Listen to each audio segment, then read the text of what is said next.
We will hear argument this morning in Case 21-1195, Bittner versus United States. Mr. Geiser. Thank you, Mr. Chief Justice, and may it please the Court. The Bank Secrecy Act instructs the Secretary of the Treasury to require parties to keep records, file reports, or keep records and file reports. The question here is whether the failure to file a report leads to one violation of the Act or potentially dozens. In this case, over 270 violations of federal law for each account not listed on 5 annual forms. Under the Act's plain text, context, history, and purpose, the answer is clear. The Act requires parties to file reports, not report individual accounts. Any failure to file a report thus gives rise to a single statutory violation, no matter how many accounts a person has or how many mistakes a person might make on a single form. Because there is no independent duty to report each account, there is no independent violation every time an account is not reported. According to the government, petitioner violated the Act 272 times for unintentionally failing to file 5 annual forms. If Congress wanted to expose innocent parties to potentially dozens of violations of federal law for a single unintentional annual misstep, Congress would have said so expressly. Because the government's contrary position is wrong, this Court should reverse. I welcome the Court's questions. Mr. Geiser, you put quite an emphasis on the report versus the account. What if the IRS simply said every account has to be on a separate report? And so rather than having just a handful of reports, you had one per account. What would your argument be? I think our argument would be that would still be a single violation because the way the Act is structured, it says that parties shall file reports as required by the Secretary. So if the Secretary says, I want a separate report for each account, and you fail to do that, then the answer is, did you follow the Secretary's instructions? The answer would be no, you didn't. So if you have 10 accounts and you file 5 reports and you should have filed all 10, you violated the Act. But you violated it once. Because the only way to violate the Act is to fail to file the reports as required by the Secretary. Now, to be very clear in this case, the Court doesn't need to decide that here because the regulation in question only imposes a single annual reporting requirement. Parties have to file a single report. That's the way it's been for decades. That's the way the law stood when Congress added the non-willful penalty in 2004. And I think it would be very unusual for the Secretary to go and change that regulation after decades of practice to suddenly impose an individual report requirement for each separate account. Mr. Geiser, one of the contextual points that you raise and that I think has some force is that it's unusual for the government to impose draconian penalties on someone who is not willful. In other words, does not even perhaps know of the reporting obligation. And that's a powerful contextual point in your favor, I think. But the government comes back and says, well, but the statute has a reasonable cause provision that, in essence, takes care of people who have reasonable cause for not knowing of the obligation or failing to file the report with the accounts listed. Doesn't that reasonable cause provision take care of some of the concerns that you raise about people being penalized who didn't know about the reporting requirement or otherwise didn't know about their legal obligation? Your Honor, it may take care of it to some extent, but obviously not entirely because there are still non-willful violators of the Act. And True. Sorry to interrupt, but in those instances, what I think the government will say is that, in this case, the lower court said as well, it's in those instances where someone was unreasonable in failing to make further inquiry to understand their legal obligations. So there's a kind of gray area between willful and someone who didn't know at all and was reasonably didn't know at all. It's someone who didn't know but should have known because they should have done more to find out their legal obligations. Your Honor, I think saying it's a gray area is exactly right. And the problem is these are truly draconian punishments for someone who does fit within that gray area. Petitioner here raised a reasonable cause defense. Now, he lost. But the penalty for losing shouldn't be increasing the potential statutory maximum by an order of 50. Maybe you have a good argument that he should have prevailed on the reasonable cause. That's not the issue before us. But the point is, I think, that is available for those people who reasonably didn't know about the legal obligation. But again, Your Honor, there are lots of ways that someone can make a mistake in submitting these forms, including, in order to qualify the reasonable cause exception, you have to report the balance on the accounts. And so it is possible that someone simply forgot that they had an account, so they submitted an incomplete or incorrect FBAR. And that happens often. We're talking about checking accounts, savings account, potentially investment accounts. You could have retirement accounts. You could even have safety deposit boxes. It's very easy for someone to think that they've complied, and it turns out they haven't. They haven't submitted each account as they were required to do to qualify for the reasonable cause exception. And suddenly they're being penalized at an order of $10,000 a clip for every single account that was accidentally not reported. But on the other hand, one might say that your version forces the government to treat equally somebody who has a $10,000 account and somebody who, like your client, has extreme wealth and many, many accounts, and where he is depriving the government of much more information than, the small I have a checking account for $12,000 person does. Well, Your Honor, I think here the relevant criteria, though, is what is the culpable conduct.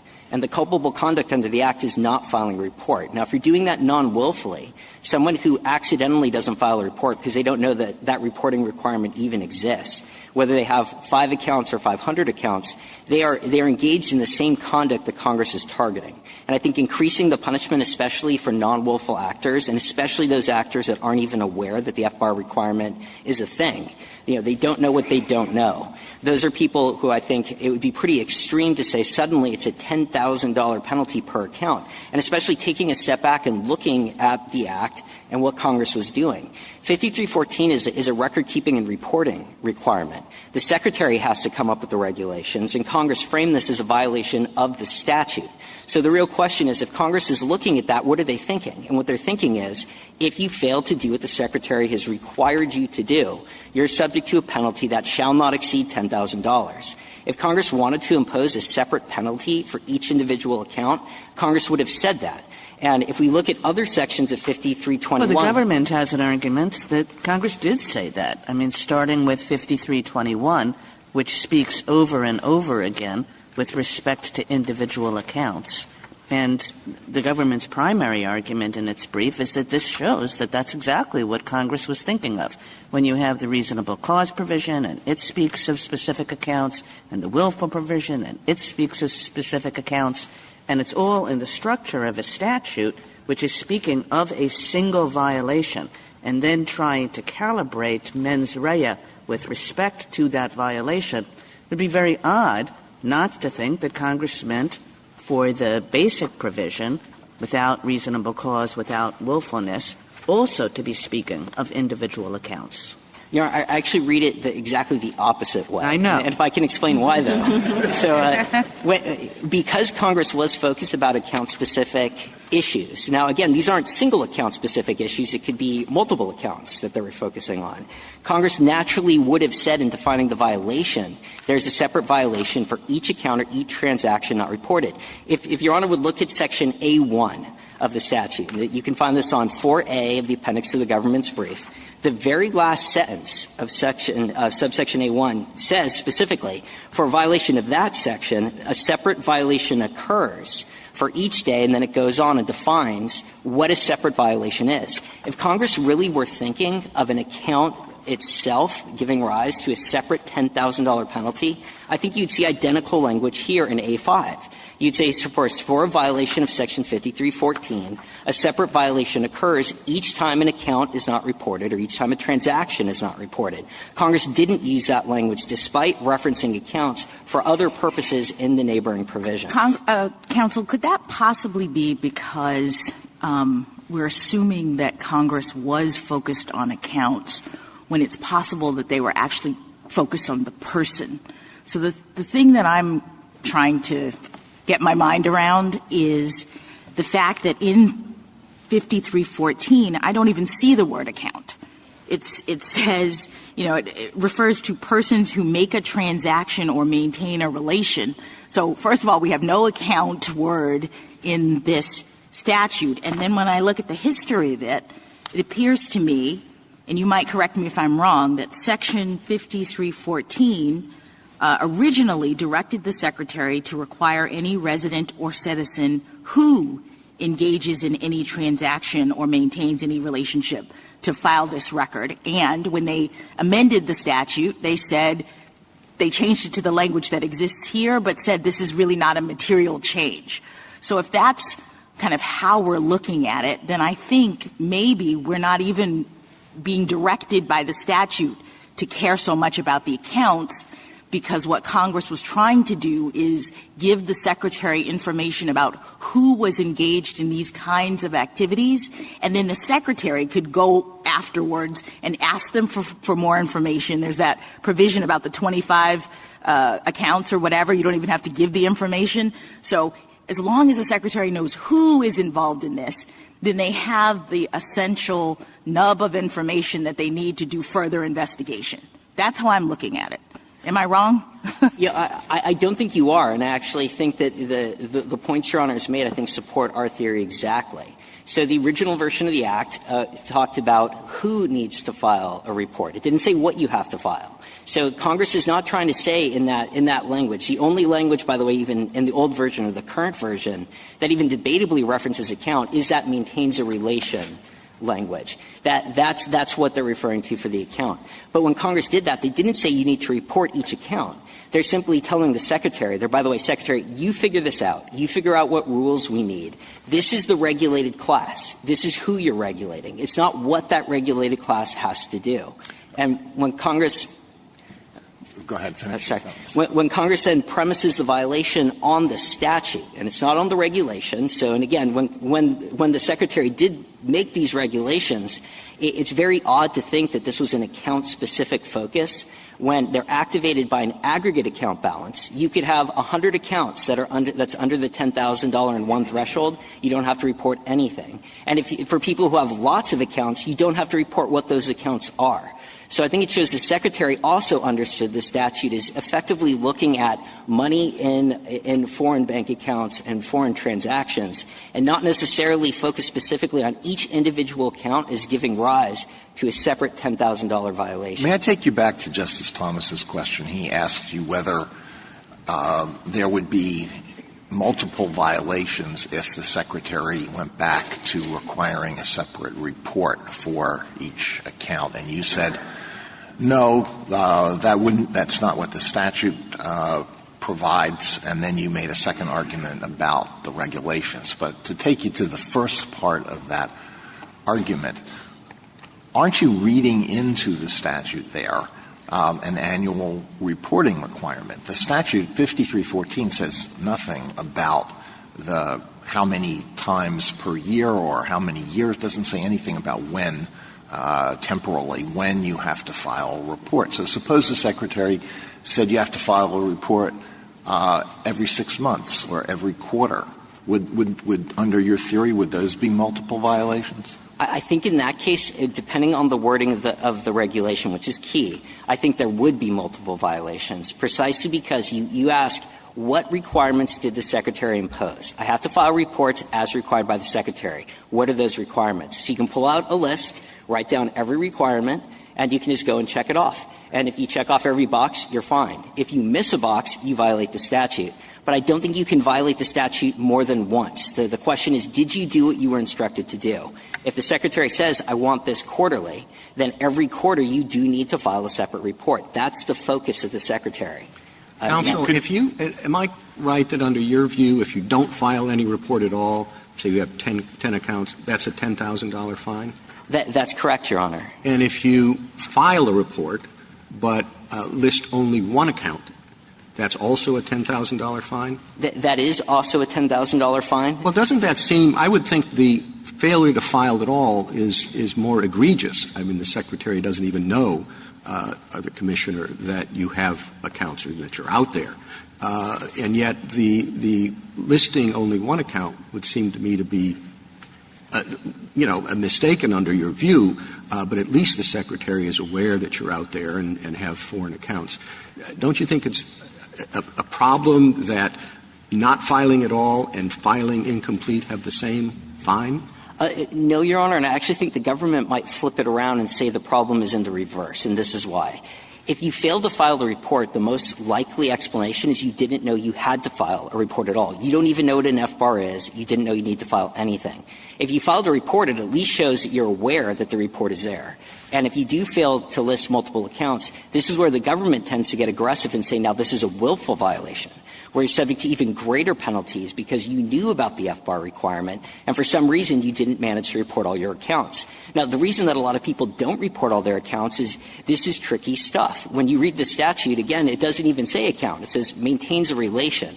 When people use software like TurboTax, and the Center for Taxpayer Rights points this out in their amicus brief, in TurboTax, when you're filling out the tax return and you check the box saying that you have a foreign account, it doesn't prompt you to file the FBAR form. If you are not aware of the FBAR requirement that you have to file a separate form and you go and independently hit the prompts to file that report, you don't even file the report. So it shows it's very common for people not to file these things, not because they're reckless or lawbreakers. They simply don't know that this is something they have to do. What if they do it willfully? Is it your position that the willful failure to file a report by a person with multiple accounts is one violation per year?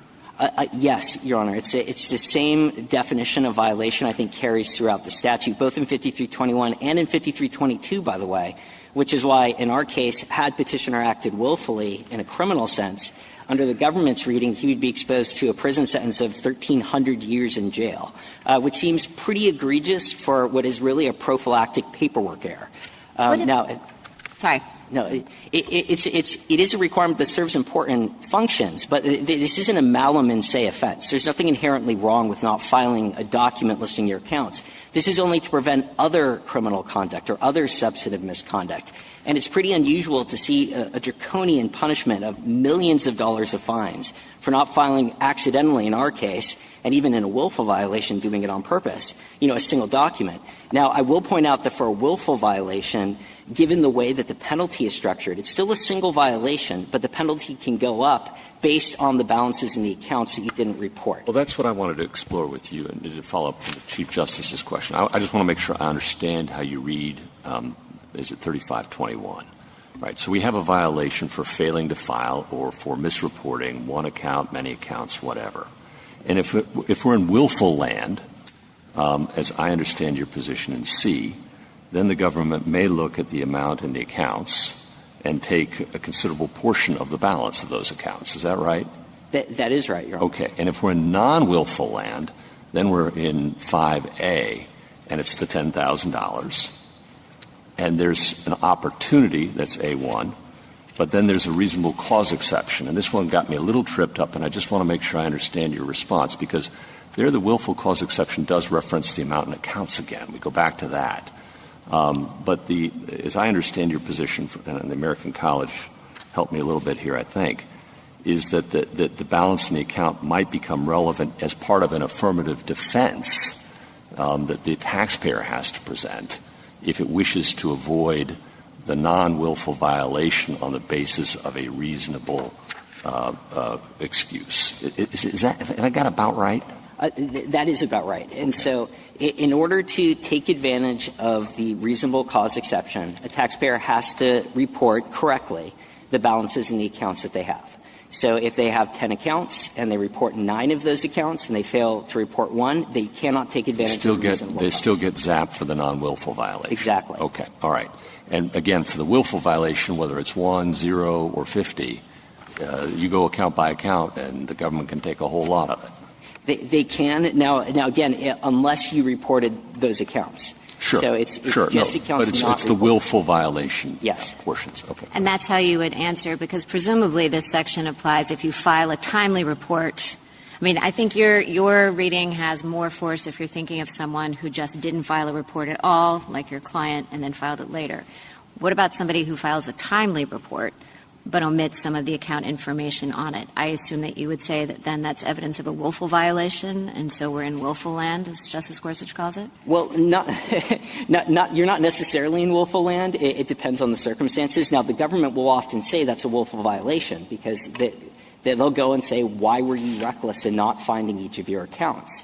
You're in the best position to know that. So if I timely file an FBAR and report only 3 of my 25 accounts, 24 accounts, so I haven't triggered the other more lenient reporting method. So I have 24 accounts. I only report 3. You say $10,000 as long as it's non-willful? As long as it's non-willful, it's a $10,000 violation. You have once, in a binary on-off way, failed to file reports as required by the Secretary. And even if it's willful, you have still violated that statute once. You failed to file a report that's compliant. Now, the penalty can go up. And when you're in willful land, you're facing a potential $100,000 minimum penalty. So the question is just, will it go even higher based on the accounts that you didn't report? But again, that's why this is a $10,000 hit when you're looking at someone who's acting innocently. They're not doing this on purpose. Maybe they didn't know the requirement existed. They made a mistake. What doesn't – well – Doesn't I come back to Justice Gorsuch's question, my earlier question, doesn't the reasonable cause provision take care of that? And then I had one question specifically on the reasonable cause provision. I understand the first clause of it, such violation was due to reasonable cause, and then it says the amount of the transaction or the balance in the account at the time of the transaction was properly reported. I didn't really understand in context what that's getting at. And I didn't find a lot of help in the brief, so I want both sides to tell me what that's talking about. I think the best reading of this language is they're saying that if you have correctly reported the balances in the accounts, then where and when? On your annual FBAR. Now, I think that the most common scenario, and it's hard for me to think of ordinary cases where this would otherwise apply, is where you fail to file an FBAR and then you file a corrected FBAR that then eventually gets it right, but then it's untimely. Or you don't file anything, and you file a late FBAR that correctly lists your accounts. Let me just ask my concern. If you fail to file at all, are you eligible for the reasonable cause provision? If you never file, then no, you're not, because you haven't properly reported the balances in the accounts. So it's only when you have actually gone around to filing something. And again, I think it normally will apply for a correct submission that is untimely. But again, you haven't filed originally, you say, because you didn't know. You file later, and you file correctly later in terms of the amounts and accounts. You're eligible then for the reasonable cause provision. You are, if again you can convince the IRS that you have acted reasonably in not filing on time. Right, because you would say it's reasonable if I didn't know about it, and I'm an immigrant to the country, I didn't know about this requirement. I guess that's one class of people who often are caught up in this. Then you get the reasonable cause. You would say. Maybe. Yeah, I mean, that's the question. Right. Isn't that the problem? That the safety valve that you're pointing to in this case to get the person out of the obligation is still in the control of the government. It's in control of the IRS, who often says, maybe unsurprisingly, I don't think this was reasonable cause. Exactly. Well, on the other hand, I mean, willfulness is an awfully hard standard in contexts like this for the government to meet. And we know that in countless contexts. Now, we're dealing here with a statute. I mean, I sort of suggested that I think 5321 is very clear in its count-specific nature. I think 5314 is also pretty clear in its account-specific nature. And you're coming in and you're making an equitable argument. And the equitable argument has a kind of force.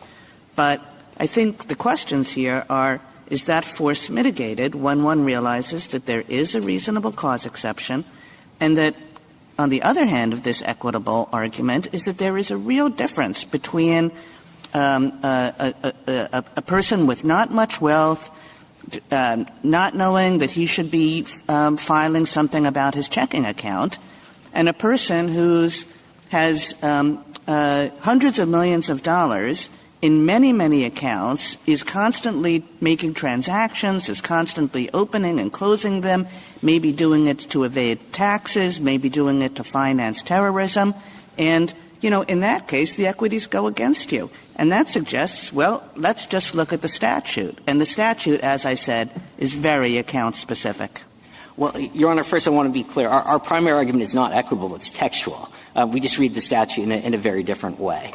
And I would like to try to convince you of that textual reading because, again, there is nothing in this statute that says you have to report each account. It says you have to file reports as required by the Secretary. If the Secretary doesn't promulgate a regulation, you don't have to do anything at all. The only obligation imposed on anyone that's regulated under this provision is to do whatever the Secretary has told you. I don't know how that helps you because obviously you're saying that there is an obligation on the account holder anyway, so whether the obligation has to do with a particular account or not, you run into that same problem. Oh, I don't think so, Your Honor, because the problem you run into is you haven't filed a proper report. That's one violation. The government's trying to say there's an independent you can finish. Thank you. There's an independent standalone obligation to report each individual account grounded in the statute itself. Because remember, 5321 is specifically limited to statutory violations. It's not a violation of the regulation.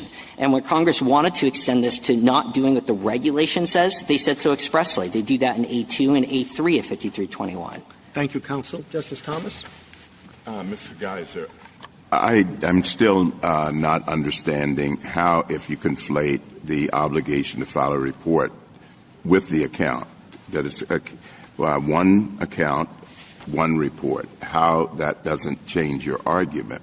Because if you say you have to do what the Secretary says do, the Secretary said file a report, and it's one account per report. And now you violated that by not filing the report on that specific account. And what I hear you arguing now is that all of the accounts are on several reports, and it's simply not filing the report is the problem. I don't know why, if you file one report per account, each failure is not a violation. Well, Your Honor, I think, first, just to be very clear, the regulation we have requires a single report that lists all your accounts. No, I understand that, but I'm saying, what I'm asking you, the Secretary tomorrow morning can change the regulation and say one report per account.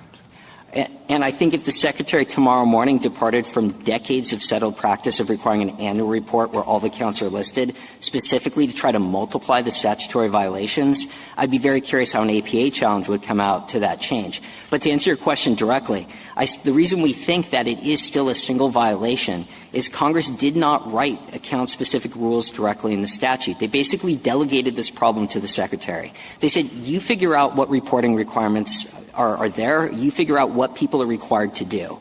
And then they turned around and said to the regulated parties in 5321, did you comply with whatever the Secretary required?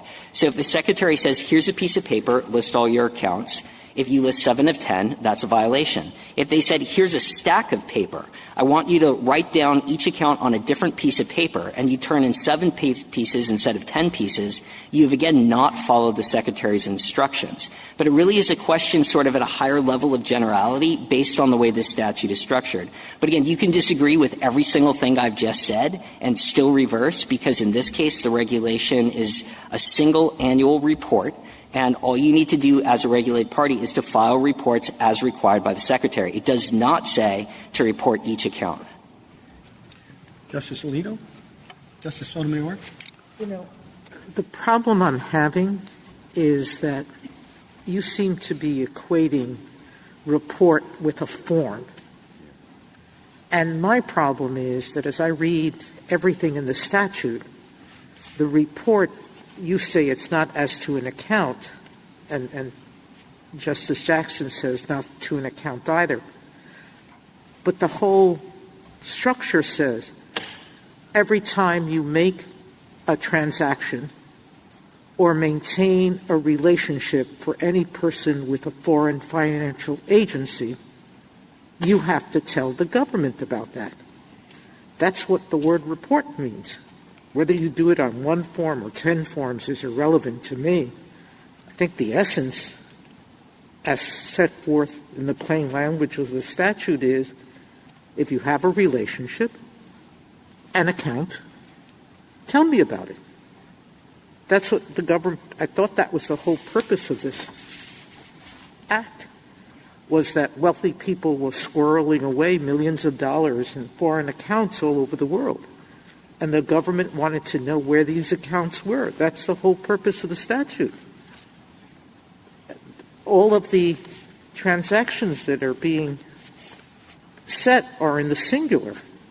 In the case of a violation involving a failure to report the existence of an account, I'm taking out things that are irrelevant. The amount of the penalty is the balance in that account. So to me, where am I missing your argument? So you seem to be equating report with a form. I'm equating report with what the statute talks about, the transaction, the account. A few points, Your Honor. First, what the statute actually says, the only thing that is imposed on the regulated party is to file reports. Now, file, I think there is a very important verb. That is a formal submission. You're taking a report and you are filing it. Now, the only reference to accounts is in that triggering conditional language. And again, it does not say that you need to report each account. That's not the statutory language. The statute defines when the Secretary, and again, this is directed ultimately to the Secretary. Secretary, you figure out what reporting requirements are necessary. And then the regulated party has to file reports as the Secretary requires. The Secretary could say, I'm not going to have reporting requirements at all. I'm just going to have record-keeping requirements. It's entirely up to the Secretary how to frame this. But the violation is of the statute, and the only statutory duty is to file reports. And I think this is especially clear going back to the original version of the Act, which is framed in terms of who needs to file reports. It's identifying the class that the Secretary is supposed to regulate. That who clause in the original version is the only reference to specific accounts or specific transactions.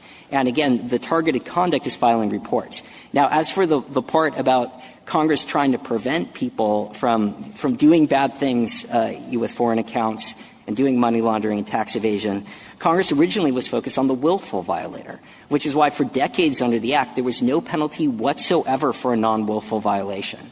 So it'd be pretty extraordinary in 2004 if Congress went after decades of no penalty to suddenly millions and millions of dollars for failing to file, again, non-willfully, a single report that happened to list multiple accounts. So I hope I'm answering Your Honor's question. I'm not sure, but that's okay. Justice Kagan. Justice Gorsuch. Two things that haven't come up that I just want your opportunity to react to. One was that on the form, as I understand it, if an individual has 25 or more accounts, they don't have to disclose anything about the accounts. They just tick a box saying, I have 25 or more. How does that influence your argument?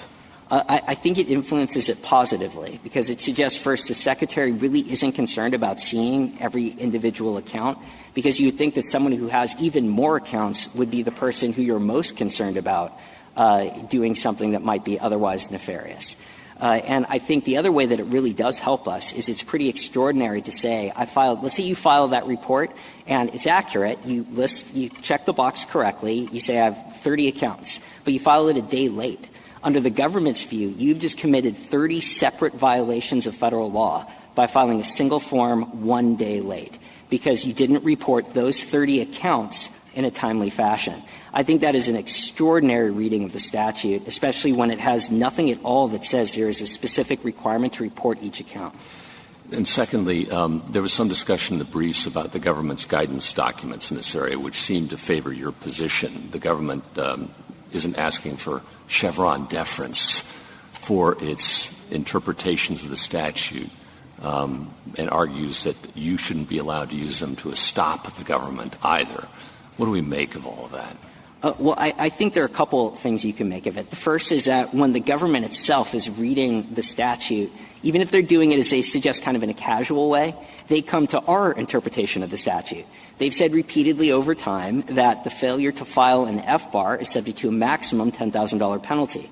Now, the government's correct that they didn't go on and say, oh, by the way, if you have multiple accounts, it's the same rule. But the fact that they're reading the statute when they're simply giving notice to the regulated stakeholders the same way that we're reading the statute, I think that's a point in our favor on the plain text. I think it's certainly a suggestion that it's a reasonable construction that would be entitled to the rule of lenity. if the Court thinks that our readings are actually in equipoise, although I'd like to say that we have a better textual reading than they do. Thank you. Justice Kavanaugh? Two questions. First, the hypothetical asked by Justice Thomas is a problem for you, as you're aware. And in your reply brief, page 7, footnote 3, you say you don't necessarily have to answer that question. Can you win this case if you lose Justice Thomas's hypothetical, or is that it? Oh, we absolutely win this case. Well, because Justice even if under the new reg, hypothetical reg. Go ahead. So, well, I just want to make sure I'm answering the question correctly. Under the current regulation, the regulation that actually exists, we can win the case even if you disagree with my analysis of the hypothetical future regulation that doesn't exist. And that's because the current regulatory scheme requires a single report where you list all the accounts. So Justice Thomas's hypothetical is dealing with the scenario where you actually have to file multiple reports. Now, I admit that's a slightly harder case for us because in the statute — Analytically, how would we draw the line between that hypothetical case and this case? Just write the sentence for us. Well, I think the easiest way to write it is that hypothetical case would only apply because there's a requirement to file multiple reports. Got it. So each time you fail to file a report, you violate the statute. Here you file a single report. That's it. So got that. So second question is, you talked about the original act, but of course the broad context of this is September 11th, the post-September 11th efforts to ferret out terrorist financing, and the government's and Congress, the Patriot Act, and then this act in terms of going after terrorist financing.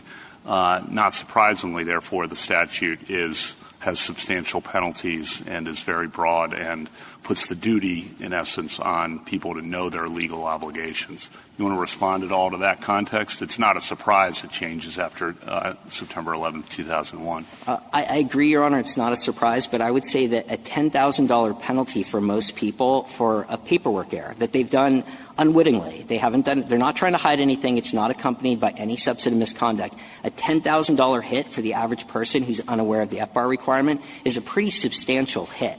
And again, the change there is from zero, no penalty whatsoever for a non-willful violation. It's unaware but should have known, I think, on the reasonable cause, but I've explored that, so I'll let you go. Thank you. Okay, no, thank you.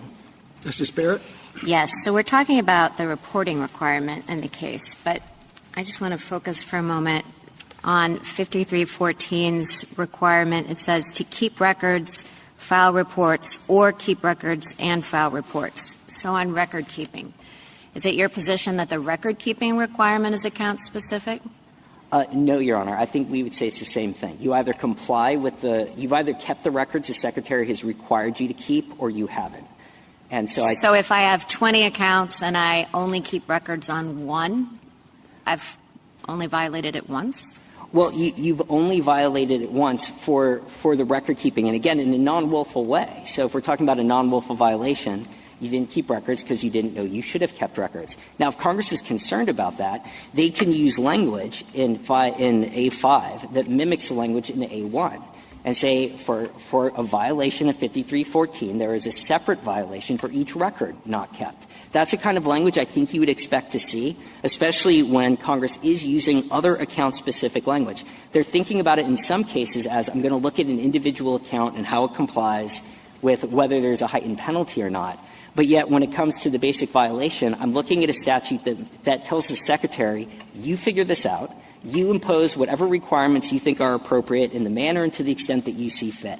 And I'm — Justice Jackson? Justice Alito. In answer, following up on Justice Barrett's question, is there a temporal requirement for the reporting failure not reporting, record keeping? There is a 5-year requirement under the regulation, and so I think that for that 5-year period, you could have a single violation. I think the alternative under the government's view would, I guess, be an infinite number of violations for every minute or every second that you haven't kept a record, which I think is obviously an unworkable standard. Thank you, counsel.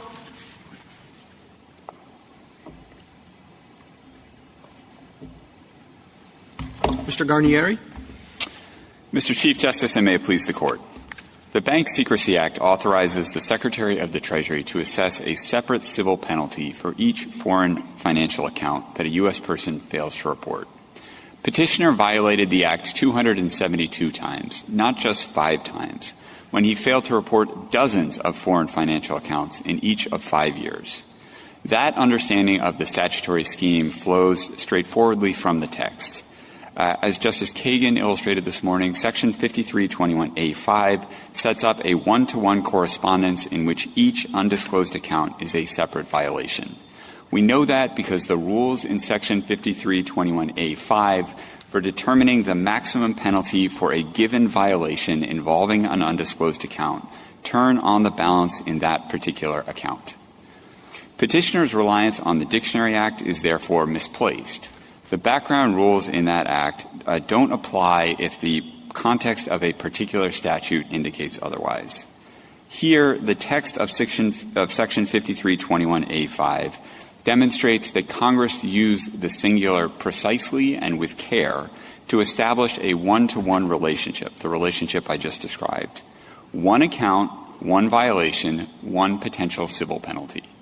Reading the statute's references to a single account to mean one or more accounts would defeat Congress's deliberate design. And there is a good reason that Congress set the penalty scheme up this way.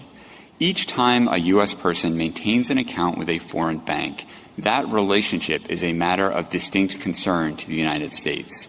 That is why the text of Section 5314 directs the Secretary to adopt record-keeping and reporting requirements that capture account-specific information, such as the account number. When a U.S. person fails to report multiple qualifying accounts, the person violates Section 5314 multiple times. And that remains true even if the Secretary permits the required reports about each account to be consolidated on a single annual form. I welcome the Court's questions. One of the things that seem problematic to me is you cite 5314, but it doesn't mention accounts. Well, Justice Thomas, Section 5314 is phrased in terms of filing reports and keeping records about a relation between a U.S. person and a foreign financial institution. The relation the statute is discussing is an account relationship. And well, so it doesn't say that, though. It's true that it does not use the precise word account, but we have always understood it that way. The implementing regulations demonstrate that the relationships that we are concerned here are banking relationships. It's your customer or depository relationship with a foreign bank. Why isn't that relationship established by the existence of a single account? In other words, you know if a person has one account that they have a relationship for foreign purposes, and there's nothing in the statute that makes clear that Congress intended this statutory provision to be the mechanism by which the United States would get all of the information about the full extent of that person's relationship with any bank. And let me just, while I have a moment, tell you what really concerns me about your position. You said it's a matter of distinct concern that the United States has with respect to any particular transaction. But it's not illegal, as far as I can understand, for people to have foreign bank accounts. That's not an independent legal problem, and they can structure those accounts in any way they want. So they can put their $1 million in a single account. They can have 10 accounts with, however much, $100,000 apiece or whatever, but you're extracting different penalties from them for this purpose based on this totally lawful behavior. It seems to me to make more sense that Congress was talking about wanting to just know who was doing this kind of thing for the purpose of this statute. Well, Justice Jackson, I think the statutory text in 5314 directly answers your question about whether we care just about the fact that you have a relationship with a financial institution, even if that encompasses multiple accounts, or whether we care about each account individually. And it answers that in the enumerated list of information that is at the end of 5314A, which is reproduced at page 2A of the gray brief. And if you look at that enumerated list of information, this is a list that dates to the original Bank Secrecy Act of 1970. It is a list that Congress said, look, the reports and records that we are going to require, we are directing the Secretary to require, should address this information. Yeah, but this information doesn't say specifically accounts. In fact, 3 of the 4 things are exactly what I'm talking about. the identity and address of the participants, the capacity in which the participant is acting, the identity of the parties and interests. We just want to know who you're involved with and a, quote, description of the transaction. Well, Justice Jackson, respectfully, I disagree, particularly subparagraph 2, the legal capacity in which a participant is acting. The capacity in which you hold these accounts can vary. You may be the beneficial owner of one account at a financial institution. You may have signatory authority over a second account. But that doesn't compel the list that you say is required. Why couldn't you just have a paragraph that says that? I have a number of accounts, and here is the capacity in which I hold them. And the description of them is they're all bank accounts. It doesn't say give me an enumerated list of each account or transaction. Well, I think the text here is specific enough to convey that Congress was concerned about each one of these accounts. I would also point out, Justice Jackson, the question before this Court is not about whether the Secretary should have implemented this in a different manner to require reporting your relationship with a given foreign financial institution as distinct from the various accounts you have with that financial institution. Certainly, this list illustrates that the per-form approach that Petitioner has championed can't be correct. Suppose someone reports multiple accounts, lists all that person's accounts, but messes up the address as to each account. How many violations? Well, the violation here is the failure to report the account as required by the Secretary in the regulations and the form. So if you misstate the address of the bank for each one of 10 accounts, you've committed 10 violations. Now, of course, the reasonable cause exception would probably operate in those circumstances to prevent the Secretary from actually assessing a penalty. But we would think about that as 10 accounts if you've made 10 errors 10 violations if you've made 10 errors for 10 accounts. What is the government's position as to whether reasonable cause includes ignorance of the law? No, and we wouldn't accept that in this circumstance or ordinarily in terms of, parties aren't excused from satisfying their legal obligations merely by claiming that they're ignorant of them. But we are told, maybe you'll dispute this fact, that many, many people who have foreign bank accounts of over $10,000 are unaware of this regulation, unaware of this law and these regulations. And even if they're aware of it, they're pretty hard to parse. So all those people are committing violations. And if they come in and they say, I didn't know anything about this, doesn't matter. That's not reasonable cause. That could be an important part of the reasonable cause analysis. It's not sufficient standing alone. The standard for reasonable cause that the agency applies and that the lower courts have adopted is that you have reasonable cause for your failure to report an account if you fail to report it despite exercising ordinary business care and prudence. Now, if you can really demonstrate that you are wholly unaware of these obligations and also that if you had been acting prudently, you wouldn't have discovered these obligations, I think that's a powerful case for reasonable cause. Now, Petitioner in this case tried to make that case, and his view was roundly rejected by the lower courts. Counsel, does the United States agree, as the Fifth Circuit put it, that there is a long-standing canon of construction that if the words of a tax statute are doubtful, the doubt must be resolved against the government and in favor of the taxpayer?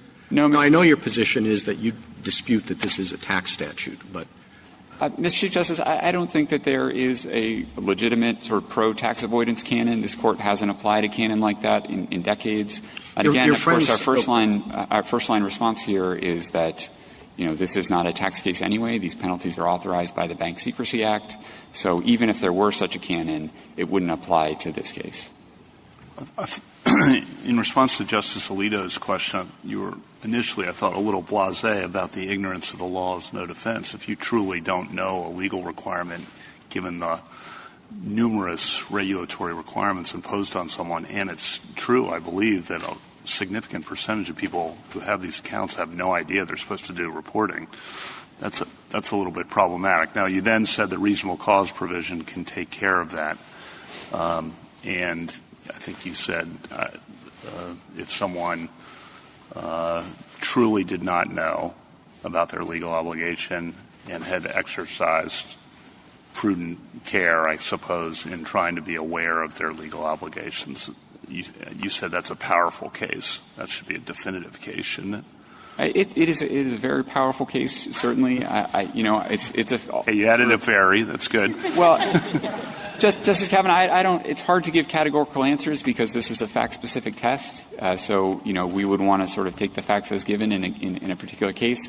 The other thing that, Can you just help me on the second paragraph of the reasonable cause provision? Because I had trouble. I spent a lot of time trying to parse that and trouble finding an answer to that in the briefs. What that's getting at? Top of 6A there? Yeah, candidly, Justice Kavanaugh, I tripped over that language, too, when I first read the statute. So we understand that to mean that the balance in the account has to have been properly reported at the time the reasonable cause exception is being invoked. And so ordinarily what would happen in these cases is that you would file a delinquent FBAR that accurately reports the balance in a particular account, and that would satisfy that.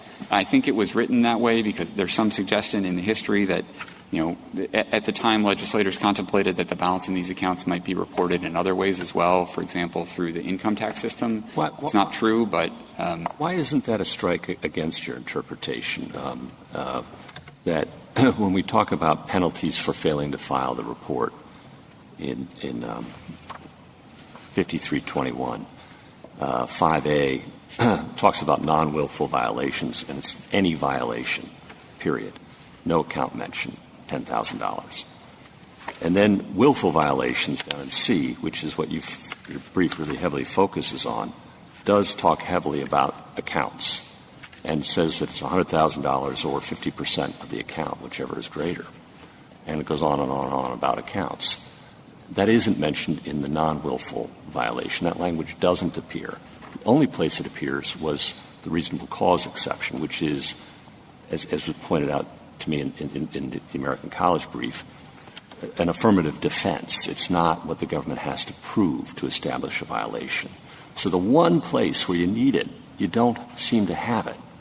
What do we do about that? Justice Gorsuch, I think certainly the language in subparagraph C, the willful violations, I think. But we're not in willful land, okay? Sure, so we put that aside. And one could easily understand. Let me just finish. Sure. One could easily understand that Congress would say, with respect to willful violations, we're really going to whack you, right? And we're going to take 50% of every account where there's a willful violation. And that was the law as originally drafted. But with respect to non-willful violations, that language just doesn't appear. But, Justice Gorsuch, 2 points. First, all of these subparagraphs are talking about the exact same violation. Subparagraph A is right, but if we accept the view that 5314, the violation, is the failure to file the report, that's the violation. Spot me that, okay? Now, you may disagree with that, but spot me that for purposes of understanding 5321's penalty provision. Shouldn't the absence of the word account in the very provision where you need it count for something? I don't think that's right, Justice Gorsuch, because all of these are talking about the exact same violation. So there is only one part of 5321A5 that authorizes the Secretary to assess a civil penalty for a violation. That's subparagraph A. Everything that comes after subparagraph A is a set of rules for determining the penalty that may apply for that particular violation.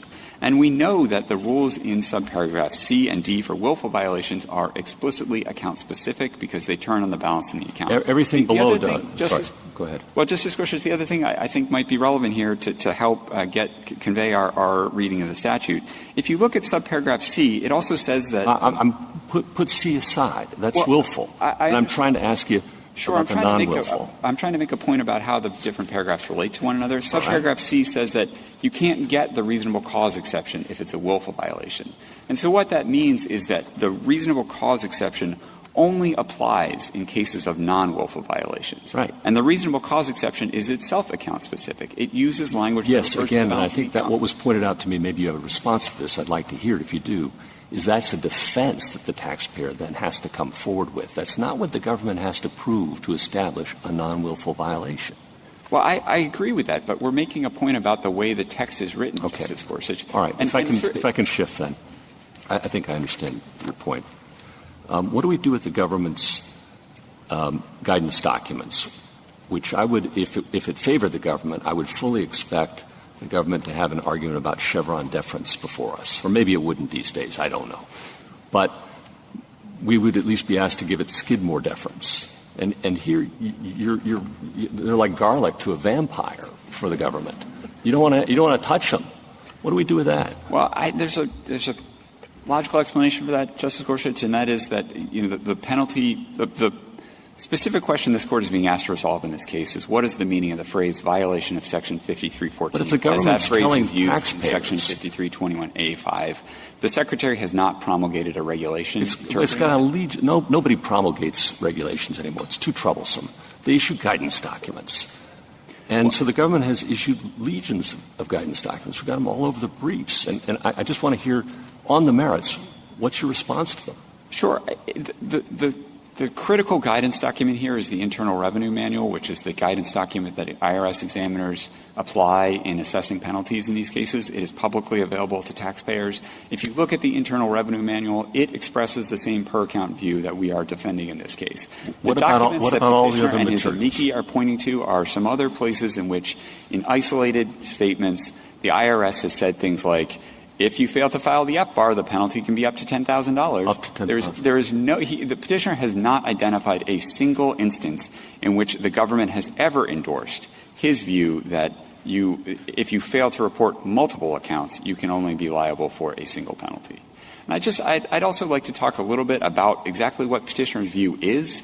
Petitioner asked this Court. Before you move off that, the March 2011 version of letter 3709 says, quote, for the failure to file TDF 90-22.1 due on or after June 30, 2005, the penalty cannot exceed $10,000. Do you think that's unclear? I think it was not precisely phrased. I think it would have been more helpful if the agency had gone on to say that actually if you fail to report more than one account, the penalty per unreported account is $10,000. That has been the agency's institutional position for many years. This is not a case in which there is any legitimate suggestion the agency has shifted positions over time. This is at best a kind of attack on the agency's messaging to the public, which maybe could have been better, but I don't think that should decide the question. Your messaging to the public has certainly changed over time, hasn't it? As I said, the key document here is the Internal Revenue Manual, which has not changed over time. Since 2008, that has articulated the same view that we are defending in this Court. What about criminal violations? Do you have the same reading?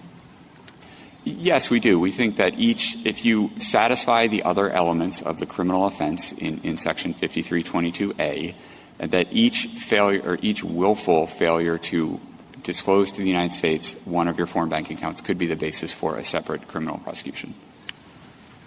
I know, petitioner has made a big deal about that, including this morning repeating this fantastical figure about 1,300 years in prison. I think the Court should be assured that there are other significant constraints on the scope of the criminal prohibition in the Bank Secrecy Act, including, in particular, this Court's decision in Ratzlaff against the United States, which interpreted that provision and construed it to require willfulness in the heightened criminal law sense. We can only bring a Bank Secrecy Act criminal prosecution if we can prove beyond a reasonable doubt that the defendant knew that when he was acting, what he was doing was unlawful. So those are rare cases, and that's certainly not this case. We're not making an allegation in this case. The petitioner had satisfied that heightened willfulness. This is a non-willful case, and I don't think the criminal statute really has anything to do with Well, you're not making the allegation here, but your brief recites facts that suggest that you think you could. That's right, Mr. Chief Justice. I think this case came pretty close to the line, and I think that's why the agency chose to go up to the maximum available civil penalty in this case. I mean, a petitioner earned more than $70 million in his time in Romania. He filed multiple Form 1040s, multiple individual income tax returns during the period that he was living in Romania. If you had read carefully the instructions to the Form 1040 during the years in which he filed those forms, there are instructions in the Form 1040 process about your foreign account reporting requirements. There is a question on Schedule B of 1040 that asks, do you have foreign bank accounts? And I'm paraphrasing here, but in substance it says if you have foreign bank accounts, please see Treasury Department Form 90-22.1 for your FBAR filing obligations. And I think that's actually another piece of the puzzle here in terms of the equities of the case. We are not trying to trip people up in the Form 1040 individual income tax return filing process. There are instructions there about the FBAR. We are trying to bring it to people's attention so that they are aware of these filing requirements and they can comply with them. Petitioner tried to make the case that his violations here were inadvertent, but there was substantial evidence to the contrary. The district court rejected his assertion of the reasonable cause defense. The Fifth Circuit affirmed that on de novo review, and he didn't seek this court's review on that issue. That's all makes sense as to this case. The amicus briefs make a point that there are a number of different categories of people who are not going to fit that description of this case. Immigrants in the United States, and then Americans abroad who don't have this kind of knowledge. And the statistics were, at least in the amicus briefs, that there's a sizable percentage of people who still don't know about this reporting obligation. You just want to respond to that and try to explain who the populations are who are not reporting and the knowledge that they might have about the requirement? Sure. We don't have precise figures or data about the current rates of compliance with the foreign account reporting obligation, so I can't tell the court what percentage of Americans living abroad actually have a reportable foreign account, meaning they have accounts outside the United States that have an aggregate balance that exceeds $10,000. I know that's actually a significant amount of money for many Americans. So you're talking about the small slice of people who have that much money in their aggregate accounts, and those accounts are abroad. Certainly I don't think adopting petitioner's view in this case will solve that problem. I mean, the whole Congress authorized the Secretary to to assess penalties for non-willful violations of the Act in 2004 after amassing abundant evidence that in the absence of those penalties, the rates of compliance with these foreign account reporting obligations were relatively anemic, and that was a problem. And that was a problem that Congress solved by authorizing the penalties to authorizing the Secretary to assess penalties for non-willful violations. In that same 2004 enactment, Congress also created the reasonable cause exception, which I think, again, speaks to an effort to sort of make sure that the truly blameless have an out here. And Congress also increased the penalties for willful violations in that 2004 law. So I think the whole history here demonstrates that this is really a serious matter. Could you return once again to your understanding of the relationship between the reasonable cause requirement and ignorance of the law? Your first answer when I asked that was ignorance of the law is not reasonable cause. But then you seem to say if someone isn't aware of the reporting requirement, that makes a powerful case, a very powerful case for reasonable cause. So what is the relationship exactly? Sure. The standard here is that whether you were acting with ordinary business care and prudence. If you were in fact aware of your FBAR reporting obligations, you're out. There is no way you can qualify for the reasonable cause. So it's sort of you're only talking about people who have a colorable claim to not knowing about their filing obligations. And then with respect to that group of individuals, the question is, well, should they have known about their filing obligations? And the conclusion of the lower courts here was that petitioner should have known about his filing obligations. No, I understand. I understand the facts of this case, but I'm thinking of other cases. Sure. Well, and it's hard to generalize because whether you should have known about your filing obligations is going to depend on lots of factors that might vary from one American to the next living abroad. Were you a person of business sophistication? Did you have the means to retain professional tax and accounting advisors? Were you filing the Form 1040 in which, if you had read the instructions, you would have been informed about your foreign bank account reporting obligations? Is this your first violation? Is it really credible to say that you had 50 or 60 foreign bank accounts with millions of dollars in them? You had numbered accounts in Switzerland and Liechtenstein. You were paying professional Romanian tax lawyers and accountants, but you made no inquiry into your obligations in the United States. That's not plausible in this case, but, the reasonable cause exception remains available to those individuals who would like to seek to invoke it. The other part of that, I understood from some of the Court's questions earlier, there was some skepticism that the reasonable cause exception is a sort of a sufficient answer here because it's applied by the agency in the first instance. But the judicial review is also available. If the agency determines that you lacked reasonable cause and you disagree with that, you can obtain judicial review of the agency's determination. And this case, again, illustrates that. Am I right that you can get judicial review before you're forced to pay, unlike in some tax situations? That's absolutely correct, Justice Kavanaugh. There is no requirement in this scheme that you fully pay the penalties before you get review in federal district court. And that's an important difference between these penalties and tax penalties. But presumably you would have to have a lawyer to do so. So there is some cost to seeking to get out of this, right? That's absolutely true, Justice Jackson, although we're talking about the small portion of people who have foreign bank accounts abroad with a balance greater than $10,000. And the question presented here really only impacts those individuals who have more than one foreign bank account. But realistically, that's anybody who's living overseas. I mean, this applies to people who are living overseas and have more than $10,000 in a bank account. It's a foreign bank account because they're living there, but. Yes, I agree with the slight amendment. It's U.S. citizens. It's an so obligation incumbent on U.S. citizens. Any U.S. citizen living abroad who has more than $10,000 in a bank account wherever they're living is subject to this. That's correct. Counsel, I'd like to just understand how the form interacts with your understanding of the penalties. As I understand it, on the form, if you have 25 or more bank accounts, and we're talking about in aggregate $10,000, not one bank account, in aggregate. But if it's over 25, you tick a box and you're done. Is that right? No, Justice Gorsuch. Under the 25 account rule, there is a box that you would check saying that you satisfy the 25 account rule. You also have to list the precise number of accounts that you have. Okay, the number. Okay. Under the current regulation. So long as I tick the box and say I have 25, it would seem pretty hard to accumulate non-willful violations.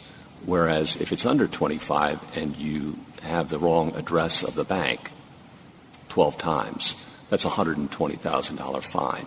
Is there some incongruity there that people with more bank accounts are actually less susceptible to penalty than those with fewer?